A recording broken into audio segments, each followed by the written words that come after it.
I'm good. Questions? All right, just generally speaking, what do you think of the effort against UCF from you guys? Generally speaking, I thought it was, pretty good.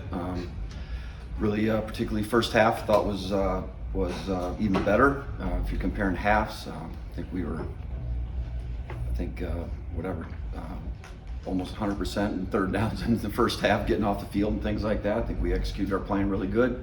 Second half was got away from us a little bit, but all in all, I felt like we were, pretty good control of that game and did what we needed to do to beat them, which was limit their, they're a really explosive team, and they certainly tried a lot of explosive plays and without too much success, and we didn't give them very much, so again, they're whatever 170 some yards under their per game average and 18 points under their per game average. So at the end of the day, you got to take some satisfaction in that. I think this was the first game you guys have allowed a 100-yard rusher and won since getting here. Just how much of that was just a product of the way the game went, and how much of it was whatever was happening on defense? Yeah, well, they still ran the ball, I think, 38 times. I mean, they made a commitment to run it, and the guy really had one long run that really probably makes that yardage total, it inflates it a little bit. So again, that's a team that averaged 255 yards a game rushing, and so we knew they were good and explosive, and I think one of the things that was a good result was our tackling was much better. We had 22 missed tackles against Texas. I think we were maybe 10 against these guys. So again, I think all those things kind of play together and help us, get a victory. Right. When you watch Oklahoma State, they've settled on a quarterback now. What do you see from them offensively? Yeah, I think they've settled kind of into what they're going to be offensively a little bit. Yeah, they kind of had different quarterbacks in and out of there early. They've kind of got I think they've got their guy. I think they've moved a lot of pieces around in the offensive line for whatever reason, and they probably have settled on that as well in terms of where guys are at. So, and you think they're trying to establish an identity of what they're going to be about. And talking to somebody, I think they're somewhat like I would hope to be on defense, which is know who they are, not try to do too much, don't try to get outside of themselves, execute what they do really well, and make good decisions. And I think that's what they're trying to do on offense, and I think they obviously witnessed by the last game they're kind of finding their groove a little bit in that area. And so they haven't been overly really explosive so far this year, but in a lot of ways comparable to some other teams we might have played. But I still think they've got good personnel and good talent, and they're a really capable offense. Something Lance talked about on Monday was the depth emerging at linebacker. Can you kind of walk through that from your perspective? Yeah, Who's kind of shown up? I think we play pretty faithfully. We'll play 6 different guys out there every week, and some of them are rotational players. They'll kind of split reps at a position. Some of them are more package players where they'll be in certain defensive calls that we have. So I just feel like it's a kind of a credit to the recruiting that we've done, to the development. Chris Simpson, linebacker, you're just really developing guys and elevating their level of play. So I think all those things factor together, and really, again, I think that's what you want. You want guys multiple guys at a position that can go play, that there's not going to be serious drop off, and they know that on a daily basis they've got to keep competing in order to continue to play in those ways. So I think those are all good things, and I'm happy for that. And that's kind of been the case in a lot of our positions. We've significantly improved our depth and the quality of the depth that we have. And give Andy credit for this one, but a stat: 17 sacks through 6 games, most since 2009 here.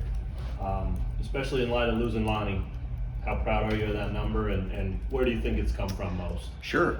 Well, we probably sat in here at some point in the past and said, we're still looking for some guys to emerge, and I feel like we have had some guys emerge, and Jeremy Robinson's done a really good job, and Austin Booker has proven, kind of exceeded some expectations in terms of where he's at right now, at least. So, we've put guys like J.B. Brown and kind of made him a rusher in some of the third down package stuff. So, yeah, I'm happy about that, because that's obviously, if you looked at us in the past, you know that we weren't a very explosive defense either. We had had a hard time creating negative plays and getting ourselves ahead of the sticks, and we've been able to do a lot better job of that. Now we've got to finish the deal, because we've got to play a lot better third down defense than we do sometimes also. But I think we had a good taste of that in the first half, and then in the second half last week we were probably stopped them once on third down. So we've still haven't put that all together yet, but I feel like it's coming in there, and certainly I'm sure that teams that are preparing for us, they need to know that we're doing a pretty good job in that area, and I'm hopeful that causes them some concern. I think it's eight different guys have at least a half sack. Yeah. Is there an advantage to that one versus having, hey, Lonnie's their sack guy, we got a key on him? When you can get it from so many different places, does that help you? Yeah, sure. Certainly it does. That you can't. I'm sure if you just had one guy, there's all kinds of things you can do with your pass protection to, you're always turning your protection to that player, so that if one guy gets beat, there's another.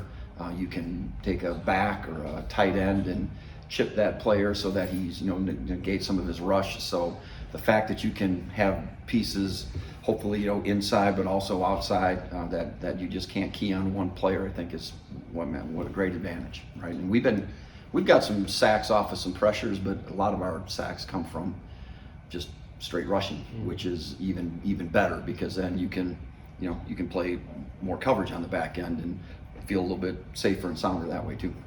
Just going back to the linebacker thing real quick, Jason had that sack where he chased the quarterback to the sideline. We heard you showed the team like the reps of him doing that blitz in practice versus in the game. Just what was it about that made you want to show it as an example?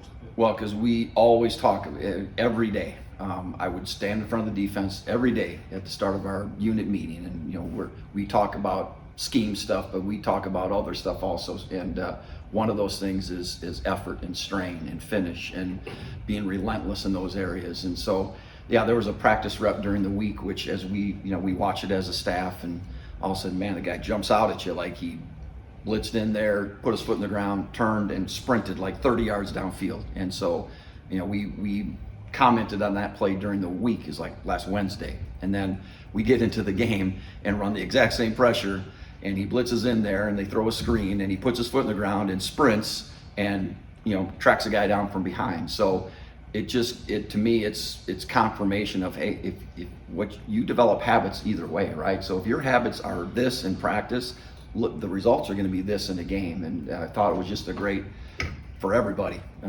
good message for everybody about that's it right there, right? That's the standard. That's what we're looking for. So that was really good. When you look at OSU's running back and Ollie Gordon, does he remind you of any backs that you've seen in college? I don't know. I think he's big, strong, kind of a one-cut guy.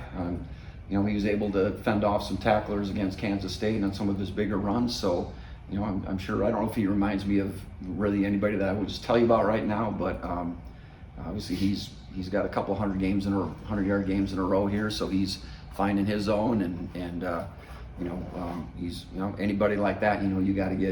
You got to be a solid tackler, because he's just not going to go down with a shoulder or a hand, and then we just got to get other guys there and rally to the ball. So he's certainly somebody that's a concern that we talked, and we know we got to one of the ways that we're going to beat them is to really limit him. So You mentioned there, but kind of the game tackling aspect. What are the keys to having that become even more consistent over the second half of the season? Yeah, well, it's sometimes it can be do my job and then turn and try to see if I need to do something, or I can do my job and put my foot in the ground and go and figure that out on the way as I'm on the move. So I think sometimes that's the difference is just not looking to see, just go and figure it out when you get there. So, and we got some guys that are hungry. You watch like Marv Grant is a good example of, and he'll come out of the secondary every game, and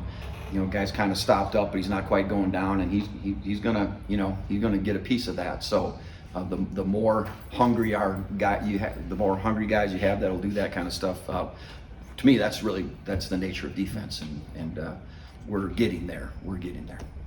Lance said on Monday that Jeremy wasn't able to practice. Has he been able to do much the last 2 days? He did a little bit today, and so I feel pretty good about his availability for Saturday. I guess I'll leave that up to whomever else, but he was in uniform today at least, and that part's good. And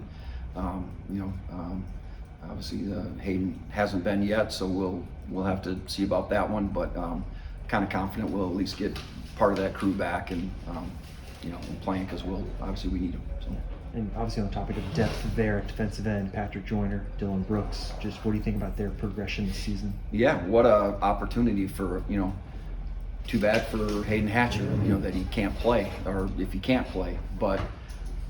Some guys' disappointment and some other guys' opportunities. So hopefully those guys will step up. They've obviously they get some opportunities. They've done a pretty decent job, but sometimes when a guy really sees, hey man, this is my chance, we'll see. But Patrick Joyner took 1 million reps today, and those other guys, they got all kinds of reps. So it ain't gonna be for lack of practice. But it's the next man got to step up. Everybody says that all the time, but that's really it. That's the next man got to step up, and we're not going to slow down, and we're not going to take a step backwards because the next man's in there. We're going to keep going, and they're going to rise to the level rather than we're not going to bring ourselves down to any other level. Anything else for Coach Borland?